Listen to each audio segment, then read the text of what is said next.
নমস্কার, আমি অয়ন। আপনারা দেখছেন অয়ন টেক অনলাইন। আজ আমি দেখাবো আপনারা জব কার্ডের ব্যালেন্স কিভাবে চেক করবেন বা জব কার্ডে কত টাকা ঢুকেছে সেটা কিভাবে আপনি চেক করবেন।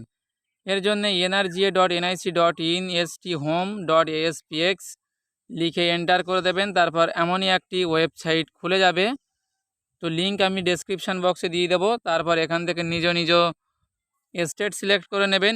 স্টেট সিলেক্ট করার পর আমরা ডান প্রান্তে একটু নিচের দিকে চলে আসব। এখানে দেখতে পাবো জব কার্ড ডিটেলস।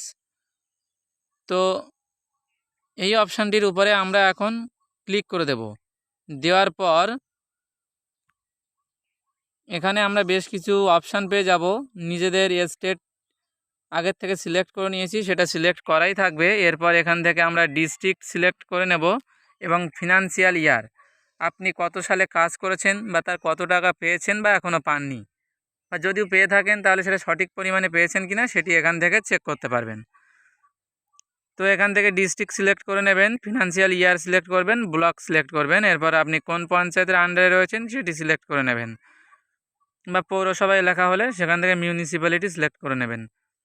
তো এরপর এখান থেকে আমরা আমাদের প্রত্যেকের জব কার্ড নাম্বার এখান থেকে দেখতে পাবো। এখানে দেখতে পাচ্ছি বিভিন্ন নাম্বার দেওয়া রয়েছে, তবে জব কার্ডের উপরে দেখবেন লেখা থাকে অনেক সময় 5-এর 500, 5-এর 503 এরকম জব কার্ডের উপরে লেখা থাকে, অর্থাৎ একটি আপনার পার্ট নাম্বার এবং একটি আপনার জব কার্ড নাম্বার। তো সেক্ষেত্রে আপনি আপনার part number plus job card number দুটো দিয়ে এখানে চেক করে নেবেন। তারপর আপনি যার তথ্য দেখতে চাইছেন সেই নামের উপর ক্লিক করবেন। আপনাদের সামনে এমনই একটি পেজ চলে আসবে।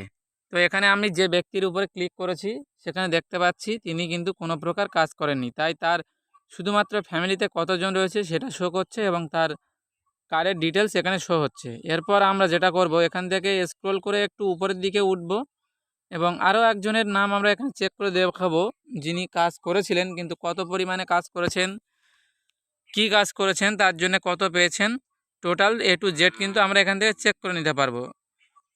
তো এই জন্যে আমরা এখন দ্বিতীয় নামটির উপর ক্লিক করছি। এখানে আমরা দেখতে পাচ্ছি তার ফ্যামিলিতে কতজন মেম্বার রয়েছে, প্লাস সেই মেম্বারের মধ্যে কোন মেম্বার বা কতজন কাজ করেছেন সেই নামটি কিন্তু এখানে শো হবে, এবং তিনি কত দিন ধরে কাজ করছেন বা কত দিনের কাজ করেছেন এবং তার কত টাকা তিনি পেয়েছেন পাননি সেটা এখান থেকে আমরা দেখতে পাবো।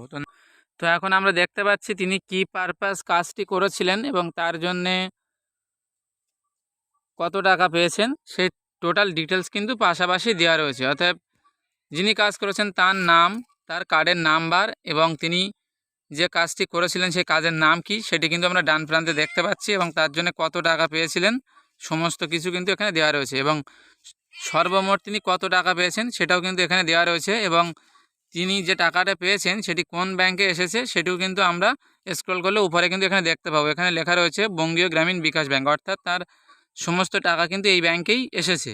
তো এইভাবে চাইলে আপনি সমস্ত তথ্য কিন্তু নিজের মোবাইল থেকে চেক করে নিতে পারেন। আশা করছি বিষয়টি আপনারা বুঝতে পেরেছেন।